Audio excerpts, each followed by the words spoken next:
আজ চলে আসছি নতুন একটি ব্লগ ভিডিও নিয়ে। আজকের ব্লগ ভিডিওটি একটু অন্য রকমের হবে। আজ তোমাদের পরিচয় করাবো এক দাদু ভাইয়ের সঙ্গে। দাদু ভাইয়ের কাছে আজকে পুরনো দিনের আন্দামানের ব্যাপারে আর এখনের দিনে আন্দামানের ব্যাপারে একটু সেই সম্পর্কে কিছু জেনে নেব। তো চলো বন্ধুরা। আমরা যেই দাদু ভাইয়ের কথা এতক্ষণ বলছিলাম, এই যে সেই দাদু ভাই, স্মার্ট দাদু ভাই। দাদু ভাই খুব ভালো মনের মানুষ, বাচ্চাদের ভীষণ ভালোবাসে আর সবাইকে সবসময় হাসি খুশিভাবে রাখতে চায়। না দাদু ভাই? হ্যাঁ বলো। আপনার নামটা একটু ধীরেন মন্ডল। কত বছর ধরে আন্দামান নিকোবর আইল্যান্ডস মানে কত বছর ধরে আছি, মানে এই জায়গায় যে সেটেলমেন্ট দিয়েছিল আমার ঠাকুর দাদাদের, মানে রিফিউজি বানায় এই এই যে দ্বীপে, এই জঙ্গল দ্বীপে 1954 আনছে। তারপরে যখন দেখা গেল আমার ঠাকুরদাই একা ছিল, ঠাকুর মায়ের ছিল। তারপরে আমার বাবার জন্ম হলো, তারপরে বাবা বিয়ে করলো, তারপরে আমরা হলাম। আগে আন্দামান কেমন ছিল আর এখন কেমন হয়েছে? আমি জন্মাবার পরে যাওয়া মোটামুটি যখন ভালো মন্দ বুঝতে শিখছি, এসব জেটি ফেটি ছিল না, জঙ্গলে ভরা ছিল, ঠিক আছে, লোকজন ছিল না, ফাঁকায় ফাঁকায় লোক ছিল। এইখানে একটা ঘর তো 1 কিলোমিটারের মাথায় একটা ঘর, হরিণ শুয়ার এইগুলোর পুরো আমদামি ছিল। কিন্তু আস্তে আস্তে যখন পরিবার বাড়তে থাকলো তখন মানে ফাঁকা হতে থাকলো, ঠিক আছে। তারপরে এই রাস্তাঘাট আস্তে আস্তে আস্তে একটু একটু করে তৈরি হলো। দাদু ভাই, এই গ্রামে মানে এই কদমতলায় প্রথম সেটেলমেন্ট মানে কবে দেওয়া হয়েছিল বা কোথায় দেওয়া হয়েছিল? 1954-এ কদমতলায় দেওয়া হয়নি, রিফিউজি বানায় যে আনছিল আমার ঠাকুর দাদাদের পোর্টব্লেয়ার রেখেছিল। পোর্টব্লেয়ার থেকে তারপরে আমাদের যে এই জায়গা আগে ছিল হিমার ভক্ত দাদা সিনিয়ে এনে আমার ঠাকুর দাদের এই জায়গা মানে এই জেটি থেকে প্রায় 1-1.5 কিলোমিটার দূরে রিফিউজি বানায়, মানে ব্র্যাক বানায় সবাইকে রাখছে। আচ্ছা, আপনারা যখন এখানে আসছিলেন তখন কি জঙ্গল জঙ্গল ভরা ছিল? জঙ্গল, পুরো জঙ্গল, পুরো জঙ্গল। এই জায়গায় লিটল বোট আসতো। সেই সময়ের কিছু ঘটনা আপনার? হ্যাঁ, সেই সময় ঘটনা আছে, কিছু কিছু মনে আছে। মানে এমন একটা দিন ছিল যে মানে গ্রামে আকাল পড়েছিল, না লবণ পাওয়া যেত, না চালের সমস্যা ছিল, ঠিক আছে। এই মেশিন ছিল না, ঢেকিতে ধান ভানে কুটে চাল বের করে তারপরে রান্না করে খেতে হতো। আচ্ছা, আগে যে ওই ঢেকি বলতাম আমরা, ঢেকিতে আমার বাপের বাড়ি ওরকম ছিল, এখন নেই সেটা। না, সবাই গ্রামের লোক এক জায়গা হয়ে একটা আনন্দ করতে একটা আলাদাই ছিল। দাদু ভাই, আমরা এরকম ছোটবেলা শুনতাম যে জারোয়া মানে সবাইদের ঘরে ঘরে এসে উৎপাত করতো, এরকম, এটা কি ঠিক? একদম সত্যি কথা। আগে ঘর থেকে কেউ বেরোতো না, সন্ধ্যা হলেই ঘরে দরজা। যদি জঙ্গলে একটা লতা পাতারও আওয়াজ হতো তাহলে ঠাকুরমারা বলতো ওই জারোয়া এসে গেছে, ঘর থেকে কেউ বেরোবে। ঘরের মধ্যে খাওয়া, ঘরের মধ্যে পায়খানা, ঘরের মধ্যে প্রস্রাব, যত সময় পর্যন্ত সকাল না হচ্ছে। আচ্ছা, ওরা রাতে আসতো? ওরা বেশিরভাগ ওই সময় রাতেই আসতো। মানে ঘরটার তো আগে শুনতাম কিছু কিছু জিনিস চুরি করেও নিয়ে যেত। চুরি করে নিয়ে যেত, বাইরে কিছু রাখা যাইতো না, বালতি যেরকম ডেকসি, দাও, কুড়াল, এসবগুলো কিছুই রাখা যায়, নিয়ে চলে যেত। দাদু ভাই, এখানে একটা গ্রাম আছে, সেই গ্রামের চারপাশ থেকে জঙ্গলে ভরা আর চারপাশে জারোয়ারা থাকে, সেই গ্রামটার ব্যাপারে? ফুলতলা, ওই গ্রামটার নাম হচ্ছে ফুলতলা। তা ওখানে যে আমার বাপ জ্যাঠারা ওখানে সেটেলমেন্ট দিছে, কিন্তু সেটলার বানিয়ে অনেককে বসাইছে। এখন জারোয়ার উৎপাত হলেও করার কিচ্ছু নাই, কেন সরকার যখন ওইখানে জমি দিছে তখন তো ওনাদের বসবাস করতেই হবে। যার জন্য জারোয়ায় উৎপাত করে, যার জন্য ওই জায়গায় এখন জারোয়ার ঘর বানানো হয়েছে, লোক রাখা হয়েছে সরকার তরফ থেকে, লোক দেখাশোনা করছে। তার মধ্যেও চুরি চামারি হয়, কিন্তু ততটা আর না, মানে মারামারি কাটাকাটি এই জিনিসটা ভালো লাগে। জারোয়ার মানুষের সম্পর্ক কেমন? এখন তো মোটামুটি বন্ধুত্বের মতন হয়ে গেছে। জারোয়াররা হিন্দি কথা বলে, হিন্দি কথা বলে। জারোয়াররা মানে সরকার থেকে কোনো সুযোগ সুবিধা পায়? হ্যাঁ, জারোয়ারদের জন্য পুরো ফ্রি। ও একটা জারোয়ারের পিছনে 8 থেকে 9 হাজার টাকা মাসে খরচা। তারপরে মেডিকেল ট্রিটমেন্ট, তাদের মেডিকেলে আসলে তাদের মেক্সি, সাবান, মোটামুটি যত ধরনের জিনিস আছে সব ওনাদের জন্য ফ্রি। তারপরে গাড়ি করে আবার সেই জায়গায় ওদের পৌঁছে দেওয়া। আচ্ছা, এখন চলে আসি এই কদমতলার ব্যাপারে। এই কদমতলা আগে কেমন ছিল, এখন কেমন হয়েছে? আপনি তো কদমতলায় ছোটবেলা থেকেন। হ্যাঁ, এখন কদমতলা দেখো আগে আগে কেমন উন্নতি ছিল আর এখন কেমন উন্নতি হয়েছে? আগে কেমন চাষবাস ছিল, এখন সবাই কি কাজ করে? চাষের দিক থেকে বলতে গেলে একটু কম আছে এখন, কেন সবাই এখন জমিতে বাগ বাগিচা করে দিচ্ছে। আগে সবাই ধানের চাষ করতো, ডালের চাষ করতো, গরু ছিল অনেক, রাত 3টের সময় ঢানি ঢানি বায় বায় হাঁটো। হ্যাঁ, এই একটা আনন্দ ছিল, সেইটা এখন নাই। এখন পাওয়ার টিলার এসে গেছে, ঠিক আছে, পাওয়ার টিলার স্টার্ট করে যখন তখনই চাষ করে ধান ঘেরে দেয়। কিন্তু আগের থেকে অনেক উন্নতি হয়েছে, কিন্তু যে উন্নতি হওয়ার কথা ছিল, যে হিসেবে কদমতলা এন্ড উত্তরা যে হিসেবে ডেভেলপ করার কথা ছিল, সেই হিসেবে ডেভেলপ করতে পারে।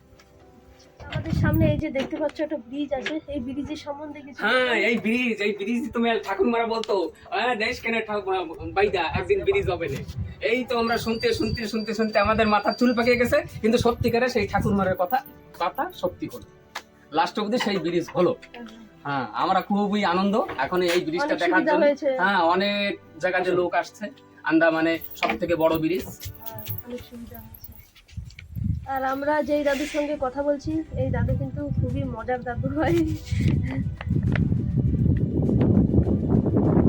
আমার মেয়েটাকে ভীষণ ভালোবাসে, সবসময় ভালোবাসে। এই দাদু ভাইয়ের ভিডিও আমার অন্য অন্য ব্লগের মধ্যেও আছে। এই আমার মেয়েটার সঙ্গে ডান্স করা ভিডিও, ছোট্ট একটু ক্লিপ আছে। দাদু ভাই সুন্দর ডান্স করে। মনে আছে, এখানে তো কোনো পার্ক টার্ক নেই বা ঘোরার জায়গা বলতে গেলে এই ব্রিজটাই আছে আর এই লাকড়ির জেটিটাই আছে। তা এখানে ভবিষ্যতে কোনো পার্ক টার্কের প্ল্যানিং আছে? পার্ক হওয়ার একটা প্রপোজাল আছে। আমাদের যে গ্রামীণ পঞ্চায়েত, জেলা পরিষদ, 3 গ্রামের যেরকম বারাকানের পঞ্চায়েত, আমাদের কদমতলা পঞ্চায়েতের লোক মিলে একটা প্রপোজাল ওনারা রাখছে যে ট্যুরিজম কি করে এইখানে আনা যায়। যার জন্যে ওনাদের একটু দেরি হবে, হয়তো 2-4 বছর দেরি হতে পারে। কেন ট্যুরিজম আনতে গেলে তাদের জন্য ঘর তৈরি করা লাগবে, কোথায় এসে তারা বসবে, কি দেখতে যাবে, সেই জায়গাটা তাদের ইসের ম্যাপের মধ্যে নেওয়া লাগবে। যার জন্য একটু লেট হবে, কিন্তু ট্যুরিজম হবে, আস্তে আস্তে হবে। অনেক আর মানুষ আছে যে যারা বাইরে থাকে, মেল লাইন এদিক ওদিকে বাইরে থাকে, তারা অনেক মানুষের ভাবে, বাংলাদেশ যারা থাকে তারা অনেক মানুষ কালাপানির নাম শুনলেই ভয় পায়। কেন ভয় পায়? কেননা এটা তো হচ্ছে জঙ্গল এরিয়া। আন্দামান মানে জঙ্গলে ভরা। হ্যাঁ, আমার সঙ্গে একদিন একটা লোকের দেখা হয়েছিল। আমি এই যে স্মল ক্যান যেটা বলে সেটা আমি কেটে নিয়ে যাচ্ছিলাম, তা আমাকে দাঁড় করালো। দাঁড় করায় গাড়িওয়ালা বললো, এটা কি পাইপ? মানে ক্যানটাকে বলতেছে পাইপ। আমি বললাম না, दिस इज स्मॉल कैन, इतना लंबा होता? हमने हाँ, इससे भी अधिक लंबा होता है, इसको कैन कहते हैं। মানে এমন এমন লোক আছে এখনো বেদ কি জিনিস চেনে না। আন্দামান নিকোবরে যারা ঘুরতে আসে তারা অনেকেই ভাবে যে নীল আর হ্যাবলকি আছে ঘোরার জন্য, ওইখানেই সবাই ঘুরতে যায়। কিন্তু অন্য আরো আইল্যান্ড আছে, সেইখানেও অনেক ঘোরার জায়গা। সেই সম্বন্ধে একটু কিছু? নীল আর হ্যাবলক এই দুটো জায়গায় যাবে। কেন যাবে? ছোট দ্বীপ, চারিপাশে জল, টুরিস্ট লাগে, অনেক আনন্দ লাগে। মানে পুরো একটা দিনে একটা দ্বীপ ঘুরে আসা যাচ্ছে। কিন্তু এই যে জঙ্গলের মধ্যে যে ছোট ছোট দ্বীপ আছে, তোরা তো ওই জঙ্গলের মধ্যে আসতেই চায় না। যখন ওই খোলা জায়গা পেয়ে যাচ্ছে, আনন্দ ওই জায়গায় ওরা, মানে ওইখান থেকেই ওরা ঘুরে চলে যাচ্ছে। যেরকম নীল, হ্যাবলক, কত সুন্দর জায়গা। আচ্ছা, এখানেও তো সমুদ্র, যেমন দিগলিপুরে আছে। দিগলিপুরে দুটো আইল্যান্ড চরের সাথে চর মিলানো আছে, কত সুন্দর মাঠ বালকোনা আছে। দিগলিপুরে তো অনেক জায়গা আছে, অনেক জায়গা ঠিকই আছে, কিন্তু সেরকম তো কোনো কায়দা নাই যে ট্যুরিজমরা কোথায় থাকবে, কোথায় কি করবে, অনেক দূর হয়ে যায়। আর আমরা এই যে এখানে থাকি, এই কদমতলা কত গ্রাম আছে? কদমতলার গ্রাম বলতে গেলে উত্তরা আর শান্তল, এই দুটোই গ্রাম। আর যখন এই সুনামি হয়েছিল তখন কেমন ছিল আন্দামানের? কোথায় বেশি কোথায় মানে সুনামি বেশি কোথায় হয়েছিল আন্দামানের? কোথায় বেশি মানুষ মারা গেছিল? আমাদের এই 2 পঞ্চায়েত 3 পঞ্চায়েত, বারাটান, উত্তরা, কদমতলা, এটাতে লোক মারা যায়নি, কিন্তু লোক আতঙ্ক হয়েছিল। মানে আমাদের বেশিরভাগ প্রভাব পড়েছিল জলের। আচ্ছা, আমি শুনেছি কি নিকোবরে বেশি হ্যাঁ, হয়েছে, নিকোবরে বেশি অনেক ক্ষতি মানুষ হয়েছে। মারা টারা গিয়েছে। একটু এই আমাদের পিছনে বন্ধুরা দেখতে পাচ্ছ এই যে ম্যানগ্রোভ গাছ, দাদু ভাই একটু বলো হ্যাঁ, এই যে ম্যানগ্রোভ গাছ। এটাকে বলা যায় খাড়ি, যেটাকে ইংলিশে বলে ম্যাংগ্রোভ। এটার জন্যই সুনামির সময় বেঁচে গেছে সব হ্যাঁ, গ্রাম। আন্দামানের লোক এই ম্যাংগ্রোভের জন্যই বেঁচে বেঁচে সত্যি গেছে কথা। এই উঁচু সুনামি উঁচু থেকে। পাহাড়, এই যে উঁচু আশেপাশে পাহাড়। দেখো। দাদু অনেক আছে যে অনেক মানুষ আছে যারা বাইরে থেকে আসে, যারও আগে দেখতে চায়। আমরা তো দেখতে পাই, কিন্তু যারা দেখতে চায় তারা কি করে দেখতে পাবে? তো এটা হচ্ছে তার ভাগ্যের উপরে। যদি মেডিকেলে কোনো যারা অ্যাডমিট থাকে, ছোট ছোট আমাদের ডিসপেন্সারি আছে কদমতলায়, যেটা আছে পারাঠানে একটা আছে, কোনো যারা যদি কোনো অসুখ হয় মেডিকেলে নিয়ে আসে, তার আরামসে সে স্বইচ্ছে মেডিকেলে এসে দেখতে পারে। এমনি রাস্তাঘাটে কোনো জায়গায় গাড়ি দাঁড় করিয়ে দেখতে দেখতে পারবে না সে। ফটো তোলা এসব এসব একদম নিষেধ। একদম নিষেধ। নিষেধ। কোথাও গেলে যদি গাড়িতে চড়ে যাই, তাহলেই যদি জারোয়া সামনে পড়ে তাহলেই আমরা দেখতে পাবো। এইবার আপনি বলেন আপনি কি কি কাজ করেন? আমি জন্মগত মাছ কাঁকড়াই ধরি। মাছ কাঁকড়াই। হ্যাঁ, এটাই আমার পেশা। আচ্ছা, এখানে একটু মাছ কাঁকড়ার ব্যাপারে একটু বলেন। এখানে তো সবাই নোনা জলের মাছ বেশি পছন্দ করে, হ্যাঁ, নোনা জল। মিষ্টি জলের কেন মাছ দেখো, আমরা বচপন যে আমরা ছোট থেকেই নোনা জলের মাছ খেয়ে খেয়ে আমাদের মানে অভ্যাস হয়ে গেছে। আর মিষ্টি জলের মাছ যতই ভালো হোক কিন্তু আমাদের কাছে ভালো লাগে না। হ্যাঁ। আচ্ছা দাদু, তুমি এইখান থেকে কখনো মাছ ধরেছো? হ্যাঁ, তুমি এইখান থেকে? আচ্ছা, এখানে নাকি কুমির আছে। আছে। বলো তো, আন্দামানে যেরকম মেল লাইনে চোর ডাকাতি হয়, এই ঘরে চুরি হয়, কিন্তু আন্দামানের ব্যাপারে একটু বলো। আন্দামানে একটাই সুবিধা, তুমি যদি 25 লাখ টাকা নিয়েও শুয়ে থাকো, তোমার ধারে কেউ আসবে না। এই নিয়ে নিশ্চিন্তা। আন্দামান মানে সোনার আন্দামান। এটা একদম সোনার আন্দামান, এটা বলতে হবে। আন্দামানের মতন সুখ সুবিধা চুরি করে কোথাও যেতে পারবে না।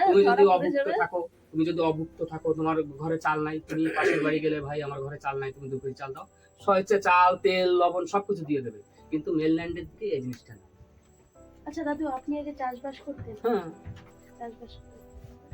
এখন এইখানের বেশি সবাই দেখি সুপারি করে। সুপারিতে কি লাভ হয়? সুপারিতে লাভ একটাই হয়, নারকেল প্লান্টেশনও করা যায়, কিন্তু নারকেল প্লান্টেশনে আমাদের বেনিফিট কম। আর সুপারি প্লান্টেশনে এরকম বার্তাকাত বেশি। কেন? সুপারিতে একসঙ্গে পয়সা পাওয়া যায়। যেরকম যদি আমি 600 কেজি সুপারি দিই, 600 কেজি সুপারির দাম ধরো তোমার 1.5 লাখ টাকা হলো। যার জন্য সুপারি প্লান্টেশনটা বেশি আন্দামানে। দাদু দেখো কি বড় বড় মাছ। হ্যাঁ, এই মাছ ধরেই তো আমাদের কোনো সময় সংসার চলে। ঠিক আছে, ডুঙি নিয়ে আমরা যাই নদীতে, যেরকম বালুডোরা আছে, তারপরে তোমার নোটপাস আছে, পানিঘাট আছে। আচ্ছা, এখান থেকে বালুডোরা এই কিসে যাওয়া লাগবে? নৌকায় যাওয়া? নৌকায়। কত সময় লাগে? আর যদি হালির ডুঙি নিয়ে যাও, যদি হাত বৈঠা মেরে যাও, তাহলে কমসে কম না হলে তোমার 4 ঘন্টা লাগবে। 4 ঘন্টা। আর মেশিন ডুঙি নিয়ে গেলে 1.5 ঘন্টা। জীবিকার জন্য মানুষ কি কি করে সেটা একটু বল। জীবিকার জন্য আর কি করবে, দেখো যার যার বাঁচার রাস্তা শেষে তো বের করেই বের নেবে। করেই নেবে। যেরকম লঙ্কা, বেগুন, মরিচ, ছোট ছোট কৃষি, যেরকম ভেন্ডি, এইগুলো চাষবাস করে যেরকম টুকটাক সবজি বেচে 2, 4, 5 কেজি এই করেই চলে। কেন গ্রামে এত কোনো কাজ নাই। আর দাদু ভাই, একটু এখানে মাছ ধরার ব্যাপারে একটু কিছু কিছু বলো। মাছ ধরার ব্যাপারে কি আর বলবো। মাছ ওই জাতীয় ধরতে গোলটিকরি। গোলটিকরি তো কোনদিন দেখোনি? আমি কোনোদিন দেখিনি। হ্যাঁ, তাই গোলটিকরি যেতে হবে জাল নিয়ে, সকালবেলা রাত 3টের সময় চলে যেতে হবে, সকাল দিয়ে জাল ফেলা শুরু। যদি 2 কেজি 3 কেজি চিংড়ি মাছ বেঁধে যায়, 3 5 1500 টাকা হয়ে গেল। সারা দিনের মজুরি আমাদের হয়ে গেল, সংসার দিব্যি চলে গেল। এই যে এখানে বোট আছে, এই যে বোট দেখা যাচ্ছে, এই বোটগুলো কি পুলিশ বোট? এগুলো সব পুলিশ বোট। পুলিশ বোট কি এখান থেকে রোজ যায়? রোজ যাবে, একবার যে টুট মেরে আসবে। এই জারো লাইন, আচ্ছা, জারো এরিয়া যদি কোনো ডুঙি যায়, হ্যাঁ, এখান থেকে জারো এরিয়া দেখতে হ্যাঁ, তাহলে তাদের ধরে নিয়ে চলে আসবে জারো এরিয়া।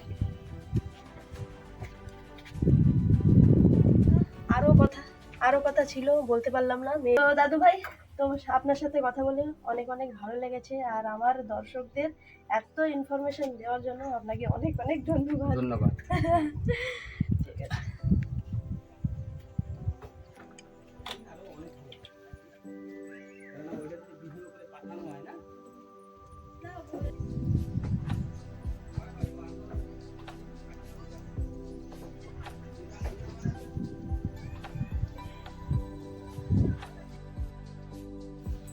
তো বন্ধুরা, আজকের মতন ভিডিওটি এ পর্যন্তই করছি। যদি ভালো লেগে থাকে একটা লাইক করে দিও, আর পরবর্তীকালে এরকম নানান রকমের ভিডিও তোমাদের সামনে নিয়ে আসবো।